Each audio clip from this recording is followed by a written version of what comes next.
No, sa verse 2 to 3, ano? Sabi niya dito, they are faithful in service, no? Sabi ng Panginoon, I know.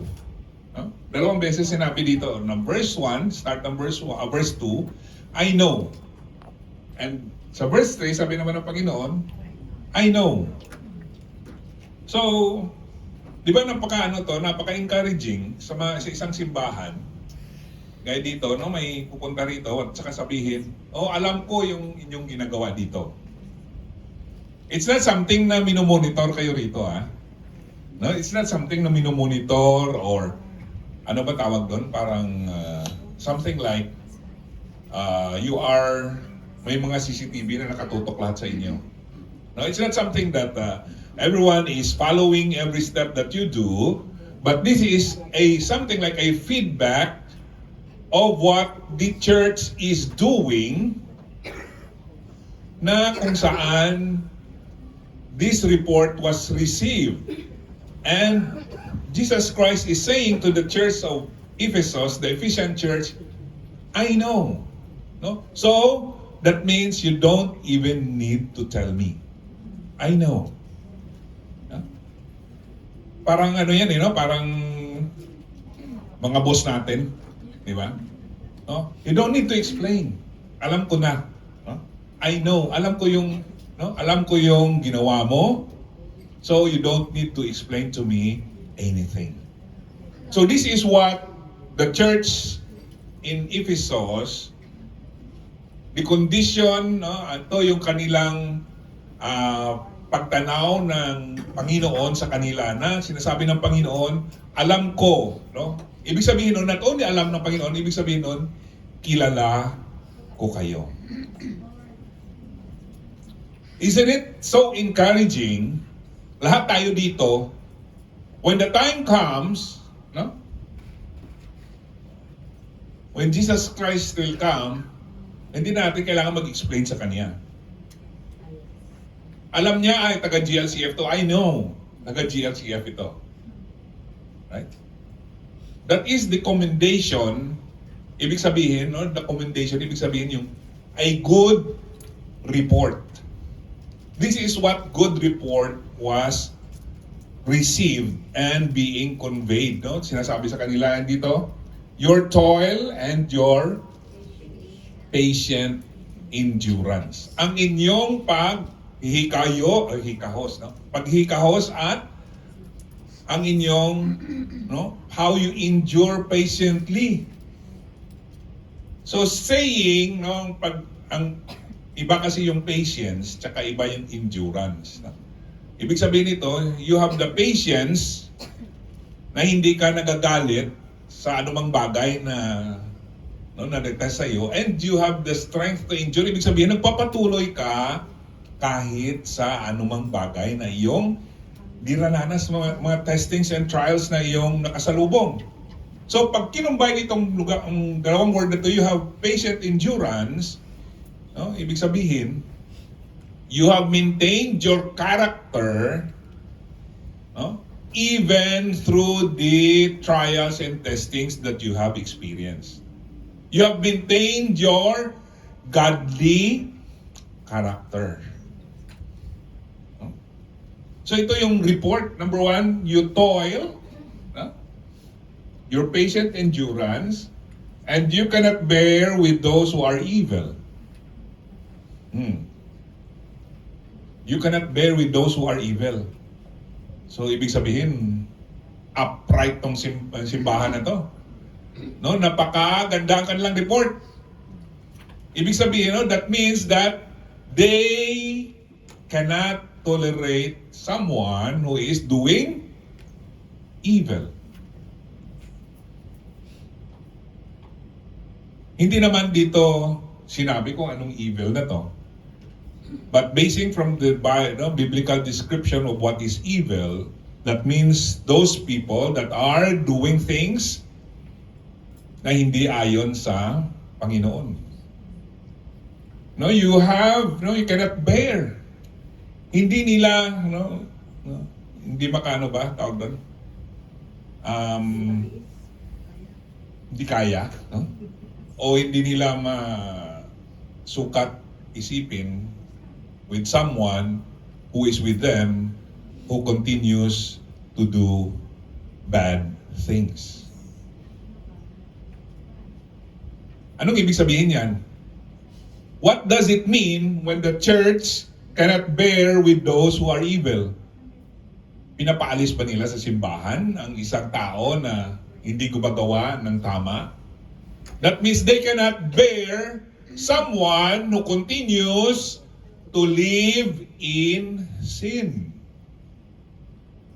Hindi sila nangungon-sinte sa kasalanan. No? Putting it in that right context of the word evil, they are not consenting sinful affairs within the church. Hindi sila, hindi nila hinahayaang magkaroon, mag-propagate ang kasalanan sa loob ng simbahan. And, number 3, dito sa kanilang how this faithful in service this church is. And before that, if you have noticed, but have tested those who call themselves apostles and are not, and found them to be false. This refers to false doctrines. Not only that they cannot bear, hindi nila kayang, they continue to correct themselves when someone is sinning. They don't consent to sin, but at the same time, they protect themselves from someone who is telling false things. So, kayong mga lahat ng membro ng simbahan na ito, you have the responsibility actually to see who is standing here or who is among you na nagsasabi na ganito ang sabi ng Biblia.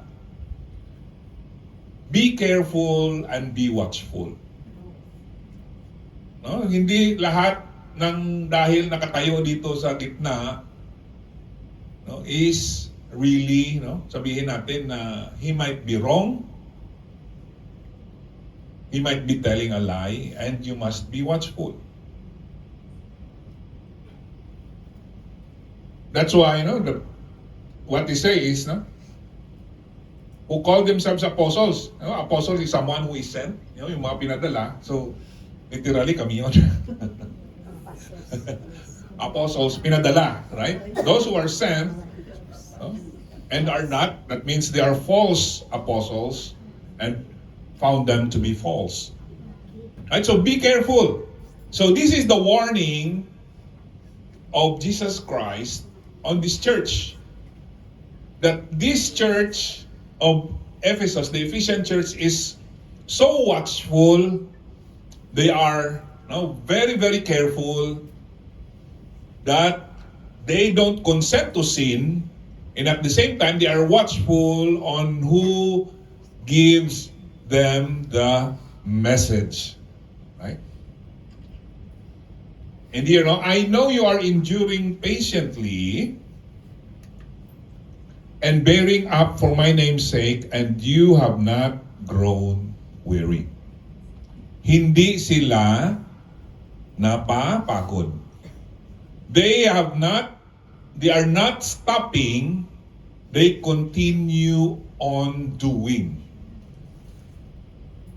Right? So, anong ibig sabihin nun? What does it mean to us that are members of this church? That means we continue on doing, and parang hindi tayo lumiliit, hindi tayo umaalis. Kahit anong mangyari, because we know that the truth, the reason that we are here is because of our love for God. Not for ourselves, but for our love for God. So that's why they continue on doing this. They continue to bearing up the name of Jesus and have not grown weary.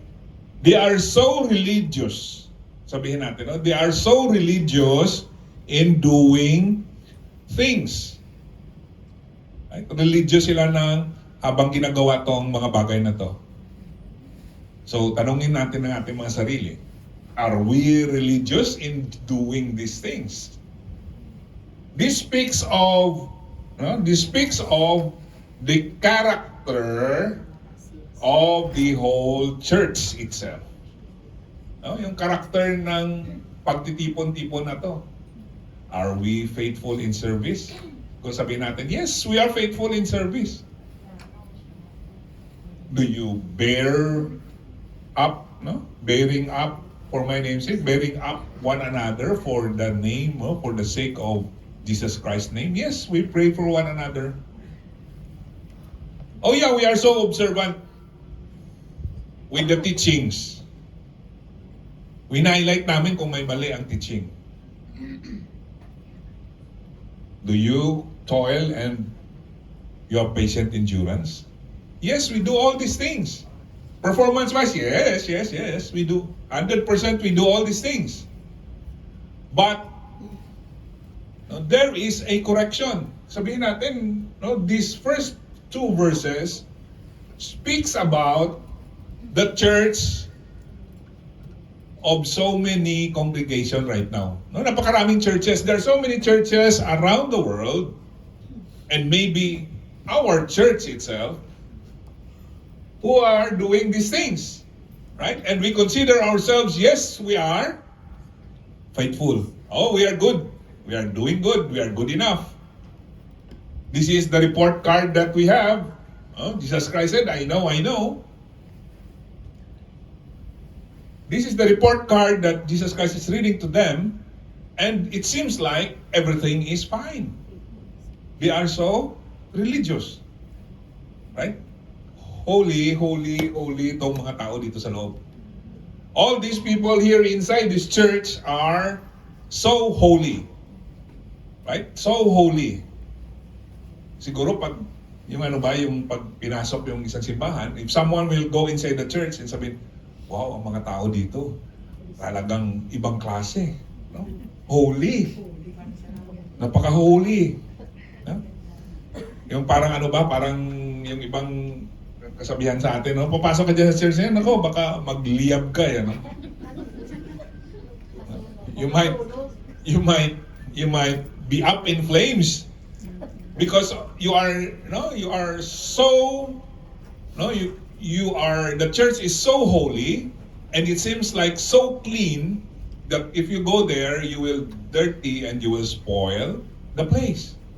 You will spoil the fellowship. No, there are so many assemblies, there are so many churches in the world, even up to now, that they kind of maintain this kind of condition. We are so holy that we don't want those things in our midst. Not because of sin, but it seems like it doesn't fit with our being religious. So the next, point number 2 is we have this, what we call correction. Jesus sent them a correction. So what did Jesus notice when he had this report card for the Ephesian church? Okay, verse 2:4 say, but I have this against you, that you have abandoned the love you had at first. No? So they faded in love. No? Faded in love.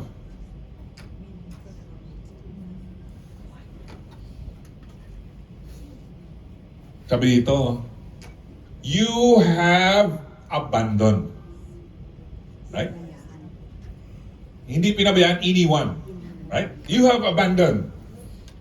Lost and abandoned. We can say here, I have this against you, that you lost the love you had at first. You lost, maybe it's not something so bad, nawala. But this is Abandon. What is the difference between lost and abandoned? No? Abandoned is intentional. Right? Sinadya. Sinadya mong iniwan.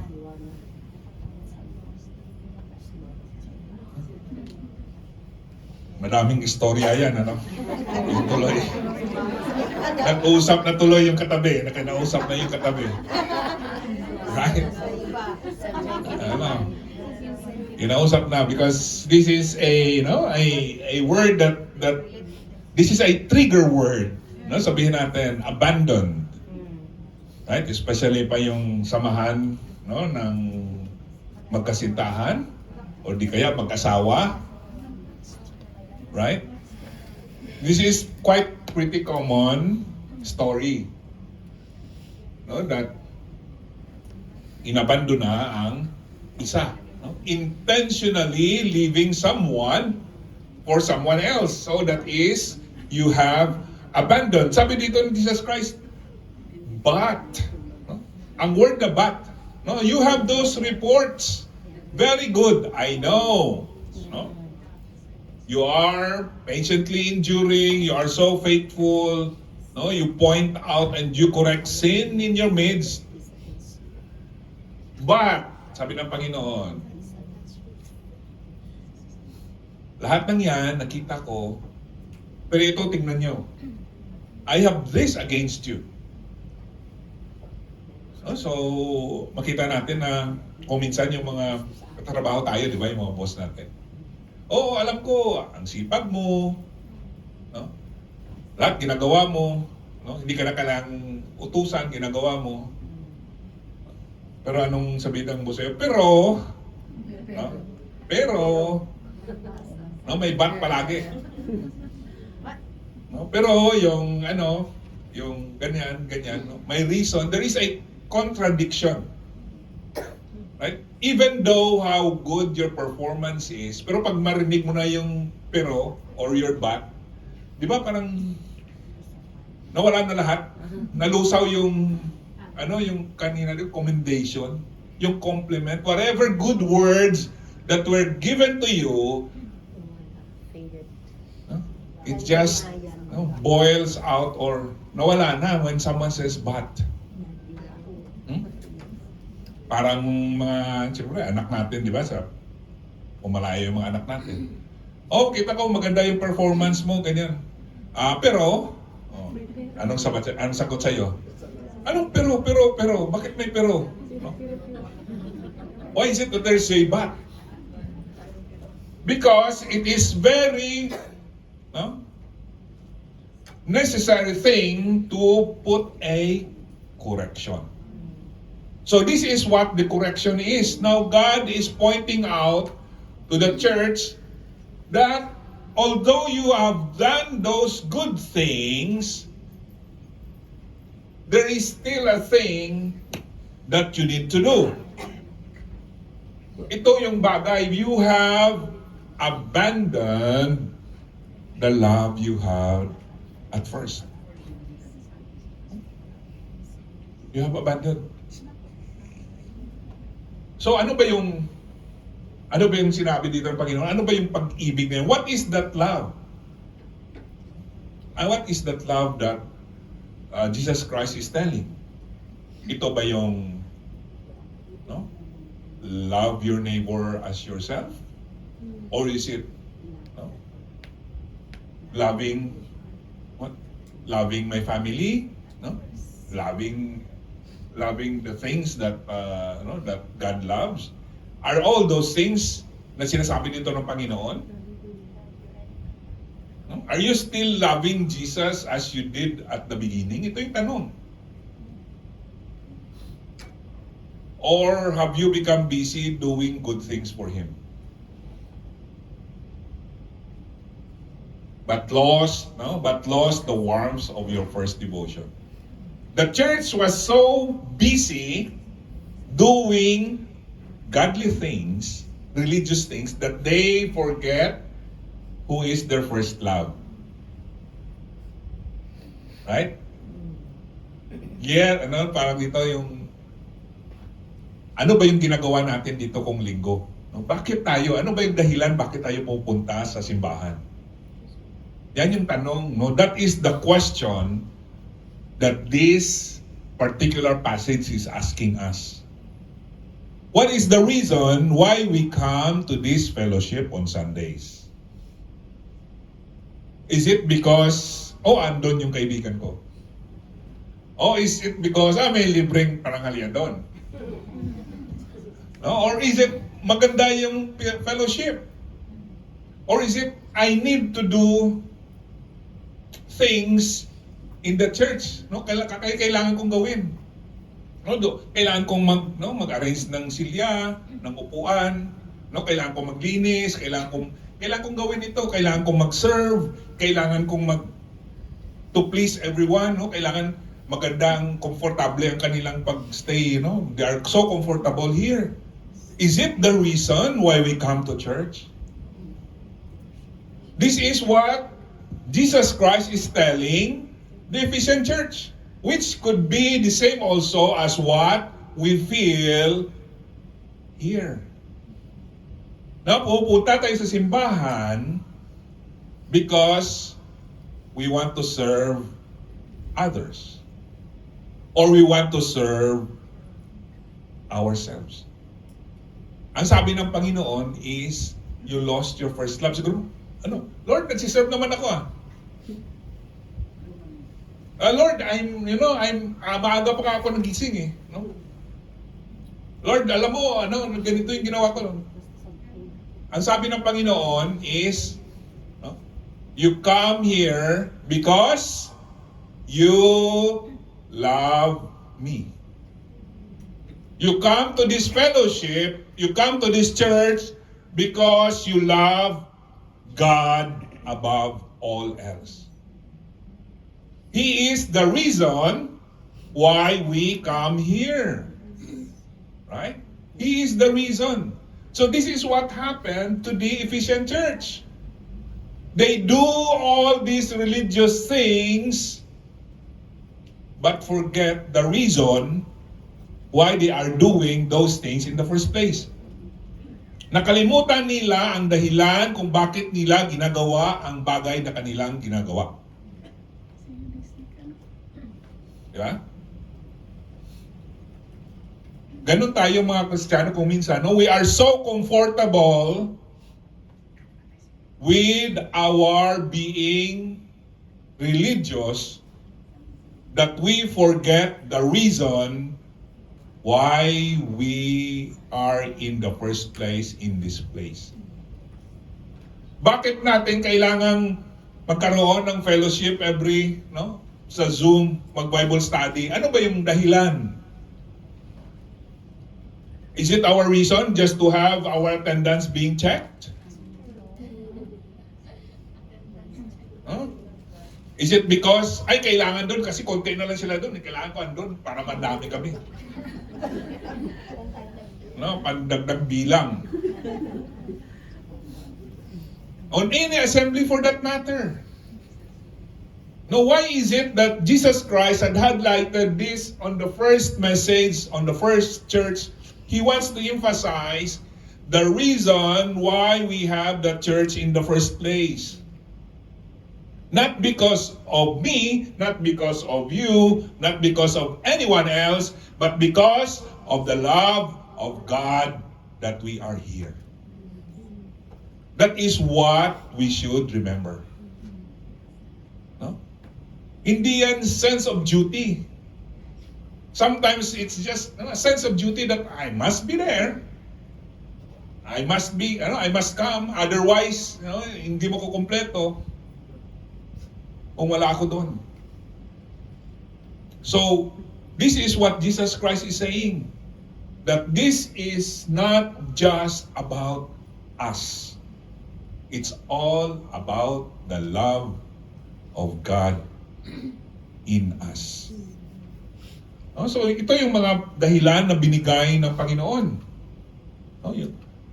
So number 3, anong sabi niya? I have this counsel. Ito yung advice. Advice ng Panginoon para sa mga, no, sa mga mananampalataya, for the faithful, for the attendees, no. Focus on renewal. Yes, you are religious, but you have forgotten the reason why we are here. Right? So remember therefore, no,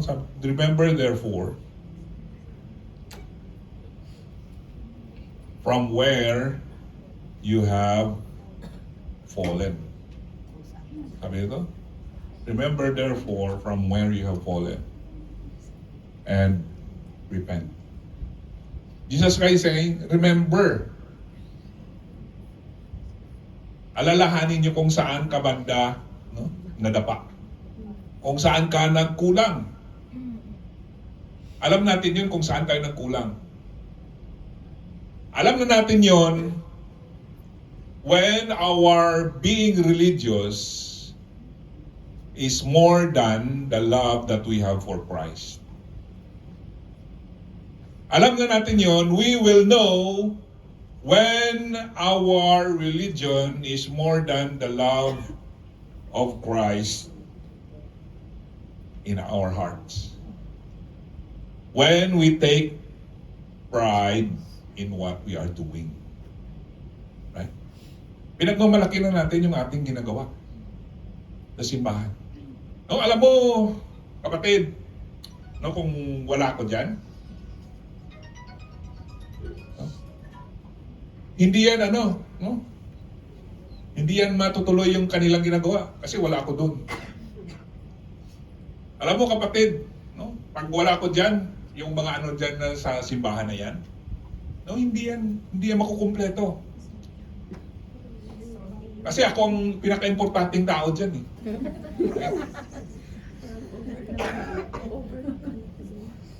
Kahit ikaw yung may hawak ng susi ng kwarto na ito, pag sinabi ng Panginoon, itutuloy ko yung trabaho ko, gawin ko.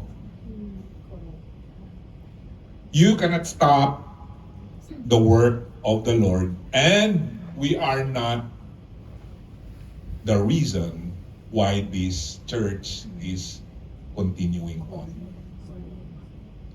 Hindi tayo ang dahilan kung bakit ang assembly na ito ay patuloy na pinagpapala ng Panginoon. We are not the reason. The reason is because of God's love that He sees precious souls in this place. The work is not yet done in this place. The work that the gospel needs to be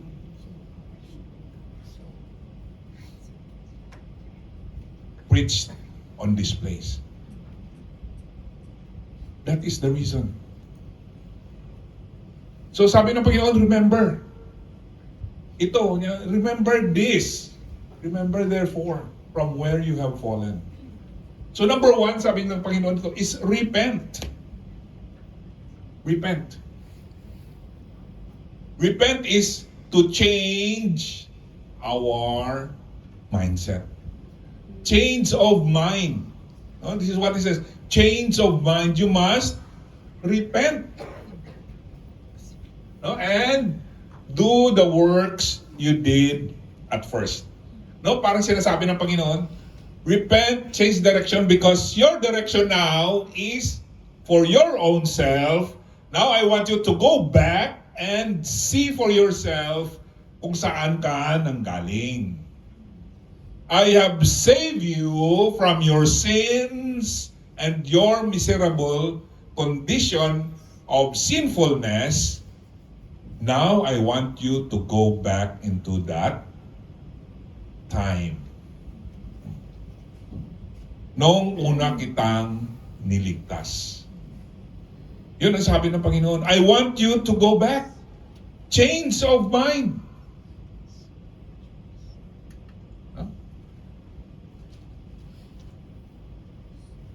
If not, sabi ng Panginoon, if not, I will come to you and remove your lampstand from its place unless you repent.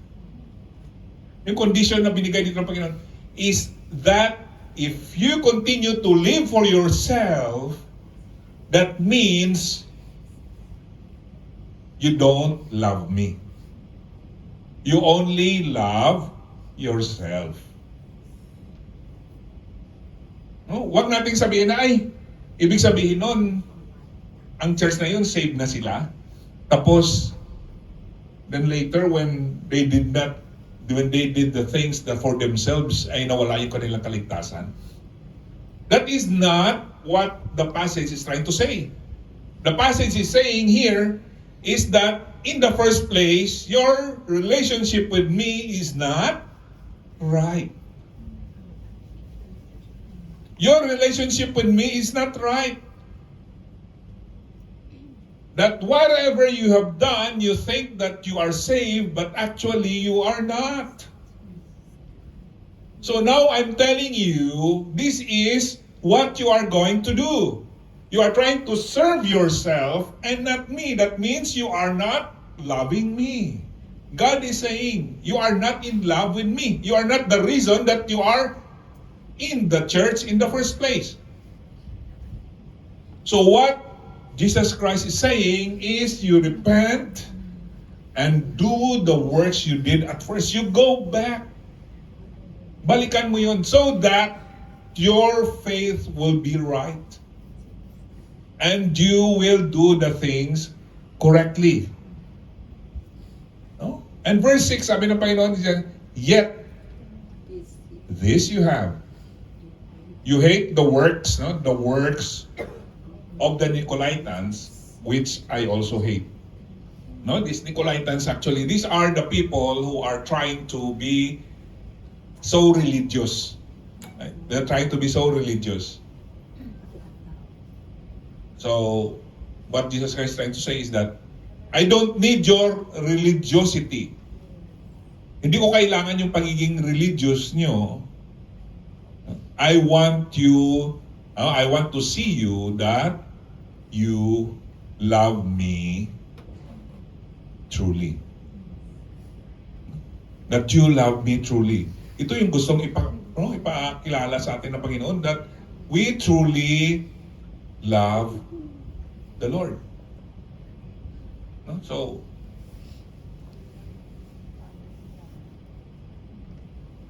o minsan, yun yung tanong natin sa ating sarili. No? Are we doing these things? Ginagawa ba natin itong mga bagay na to dahil mahal natin ang Panginoon? No? So dito, remember our first love sa Panginoon. No? Recall when you first encountered Christ. Ano ba yung time, no? When was that? When you encountered Christ and you realized that you are a sinner and you need a Savior. Siguro yung time na yon, that was the time na we were so faithful, no? Lahat ng bagay, basta sa Panginoon, gagawin natin. The reason is not for ourselves, but because we are so in love with our God. Dahil mahal na mahal natin yung ating Panginoon, we are doing things. And the reason for doing those things is God.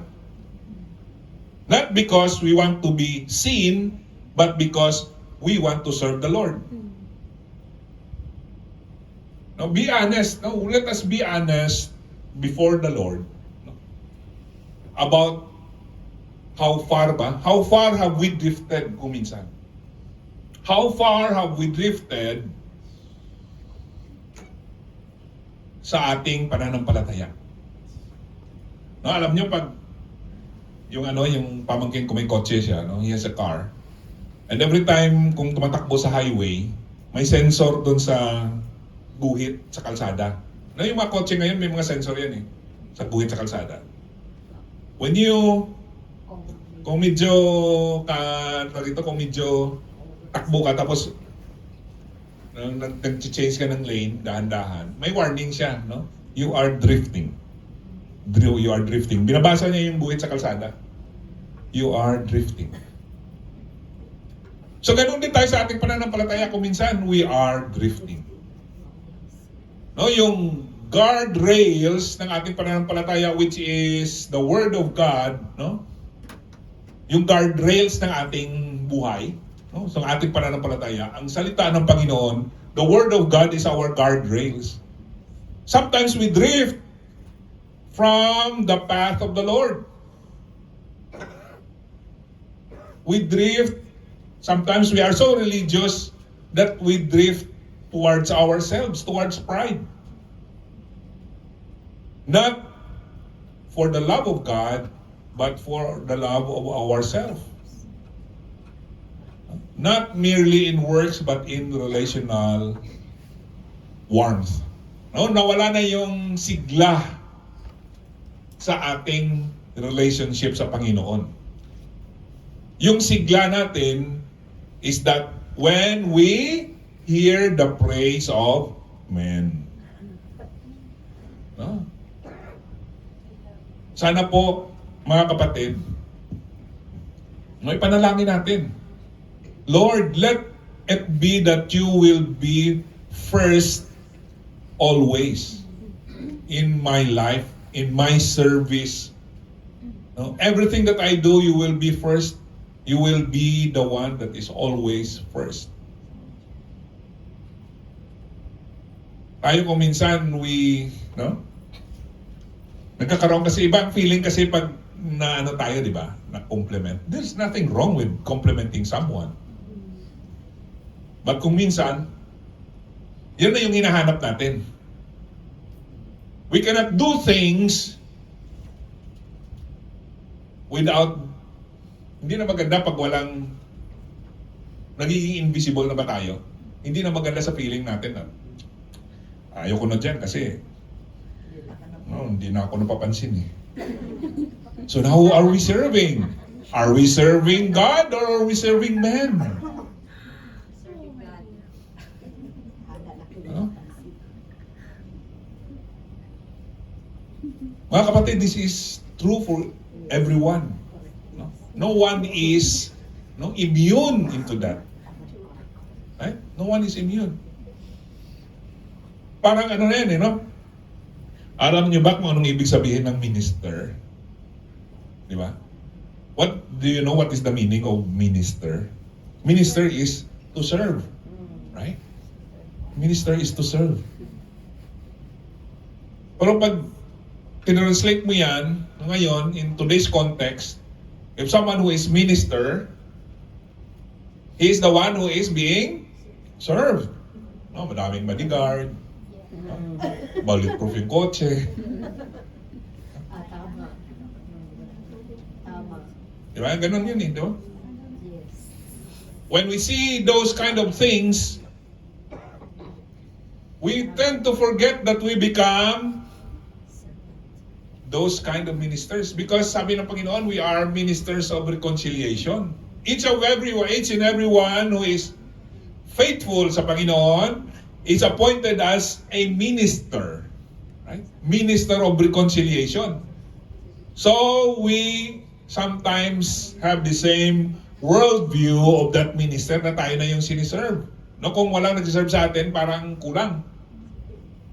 So this is what Jesus Christ is saying, is that you go back and again recall the day that you realized that you cannot save yourself on the sin that you are having right now, on the condition where you are before. Wala makakatulong sa iyo kung di ang Panginoon lamang. Alalahanin natin yon when we realize that Jesus Christ is our Savior. So let the motive that we do be love for Christ. Yung motive natin. No? Ito yung pinaka-importante dito. Our motive is Jesus Christ. Right? Our motive is Jesus Christ.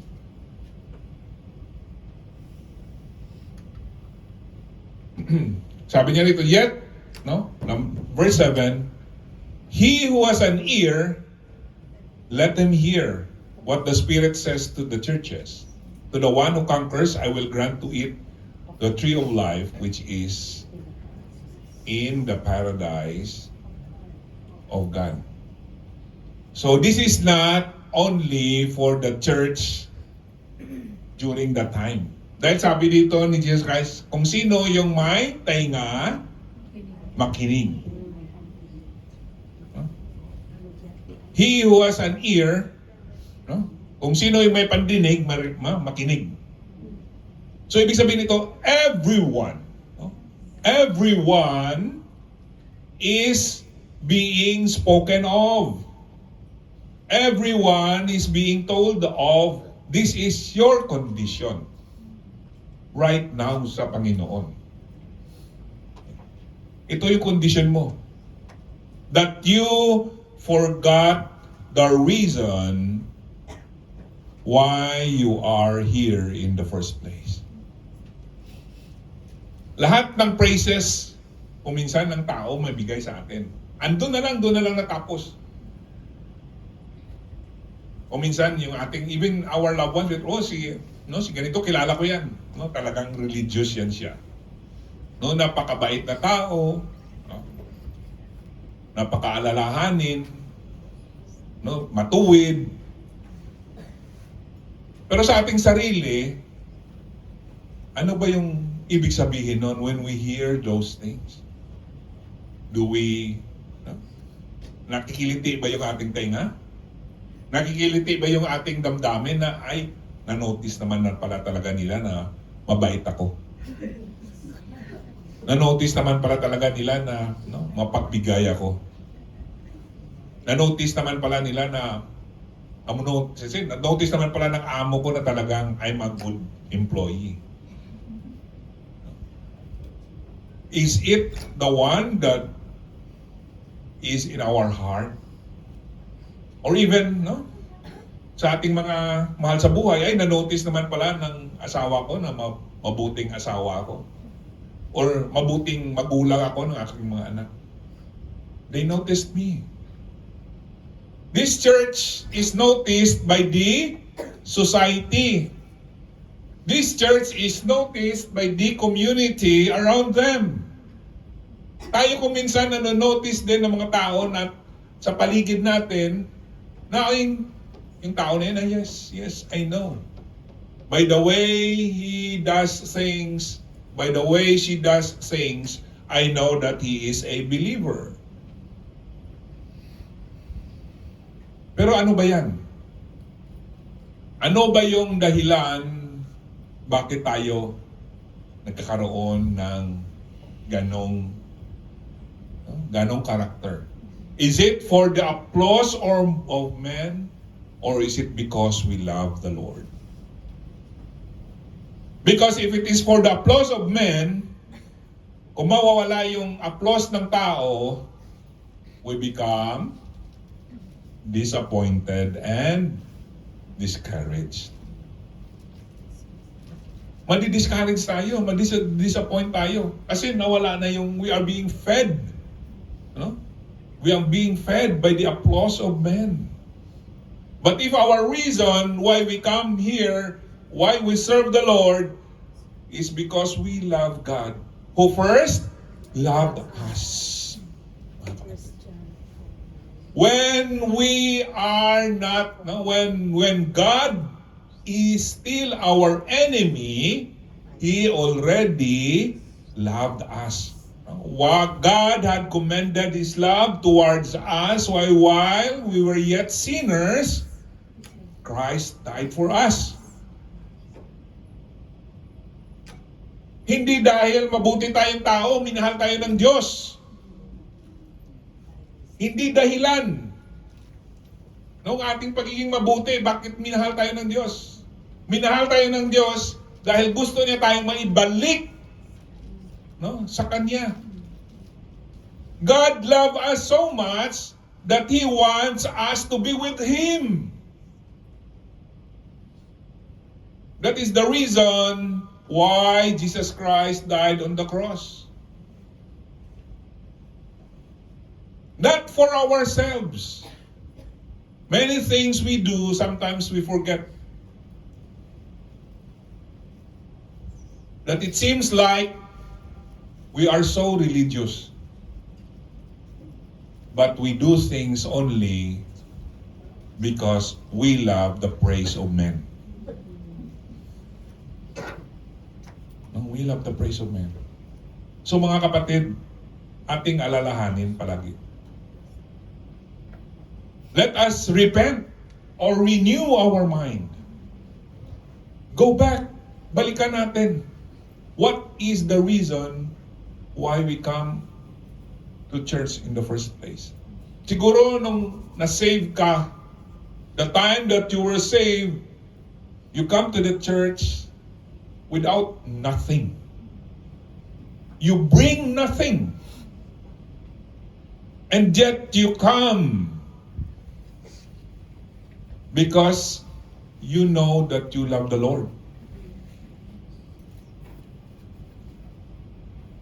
Hindi ang ating pera, hindi ang ating damit, no? Hindi ang ating talent, hindi ang ating serbisyo ang kailangan ng Panginoon. Ang kailangan ng Panginoon ay ang pagmamahal natin sa Kanya.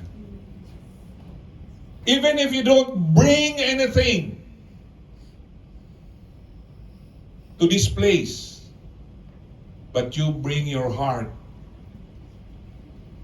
because you love the Lord, that is the greatest thing that you can have, bring to this fellowship.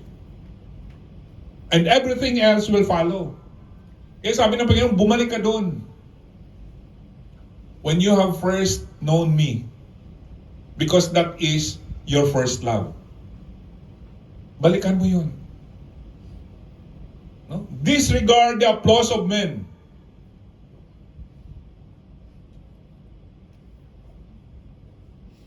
But give your reason for coming here because you love me.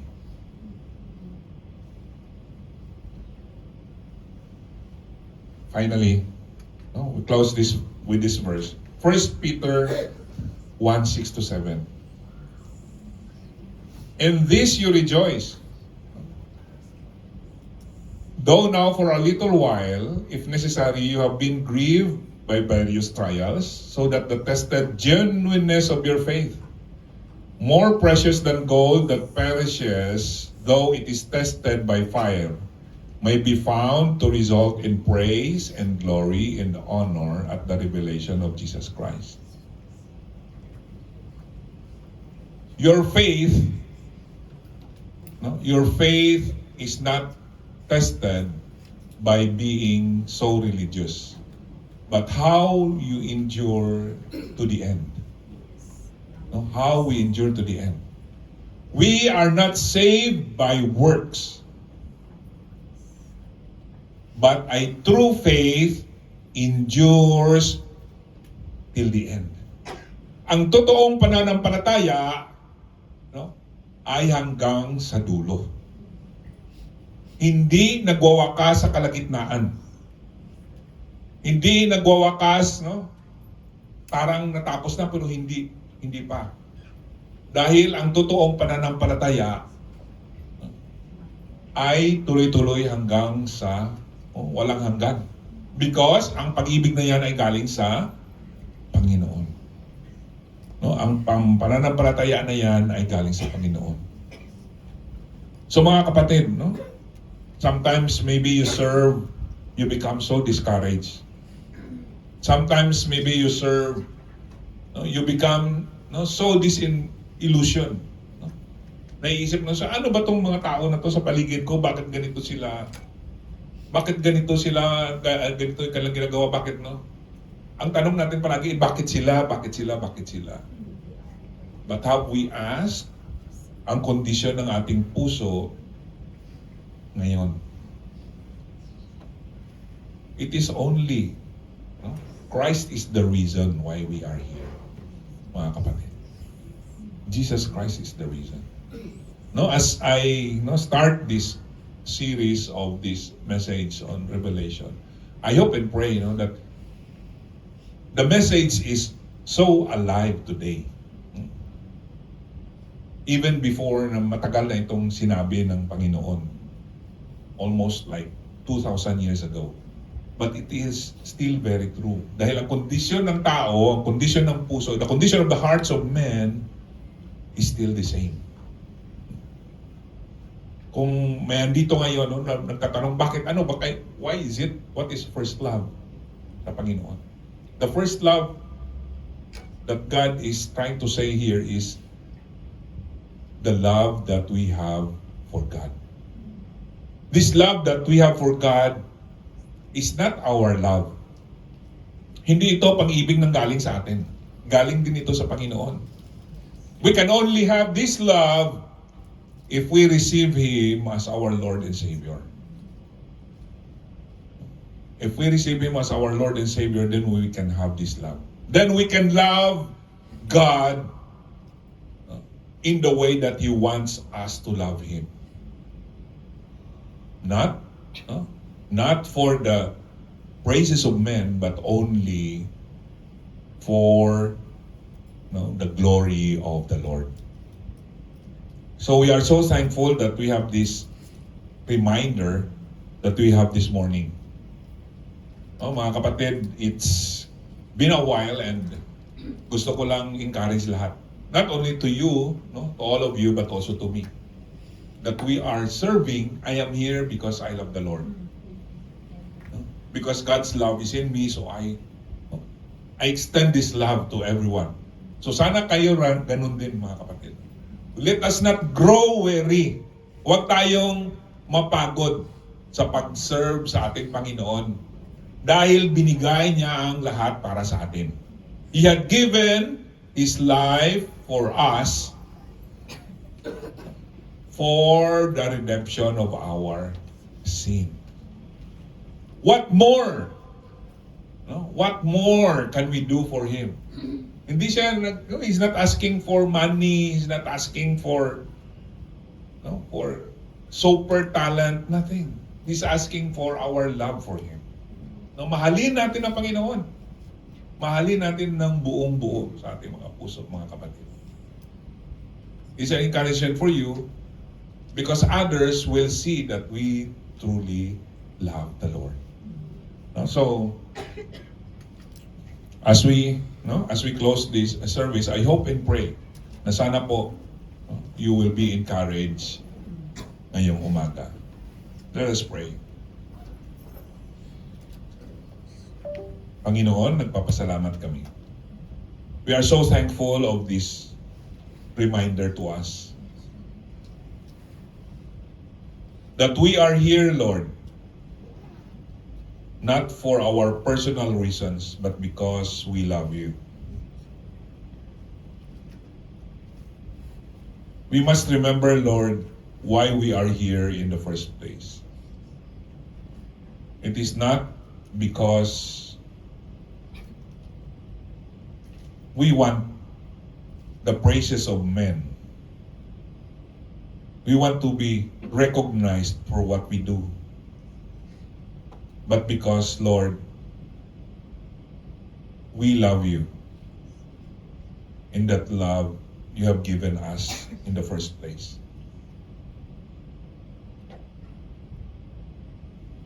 There is no reason, Lord, for us to say that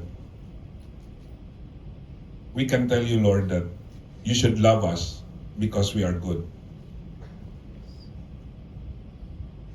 But Lord, we are so thankful by your grace and your mercy to us that even though we stumble, we fall, but you continue to remind us that there is a way for us to be with you.